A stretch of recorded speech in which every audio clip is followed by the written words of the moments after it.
Anggota Polsek Ulu Ogan terpaksa menggendong seorang lansia saat menuju ruang vaksin di Puskesmas Kecamatan Ulu Ogan. Lansia ini terpaksa digendong karena tidak kuat menaiki tebing menuju salah satu ruangan tempat vaksin COVID-19 yang dilakukan secara serentak oleh Polres Oku. Program vaksinasi massal ini dilakukan di sejumlah fasilitas kesehatan Kabupaten Oku, khusus di Kota Batu Raja dipusatkan di dua tempat, yakni di Gedung Kesenian Batu Raja dan Pusat Perbelanjaan City Mall. Di Mall Kebanggaan warga Batu Raja ini terlihat ratusan warga terlihat antri untuk mendapatkan vaksin.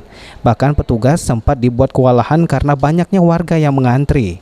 Dalam program vaksinasi massal ini, setiap polsek di Polres Oku ditargetkan membawa peserta vaksin 150 orang, sehingga bisa memenuhi target dari Polres Oku yaitu 1.500 orang divaksin.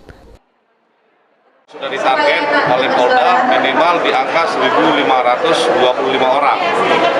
Karena kami koordinasi antara Polres dan Kodim dan Dinkes, kami targetkan hari ini di angka 3.000.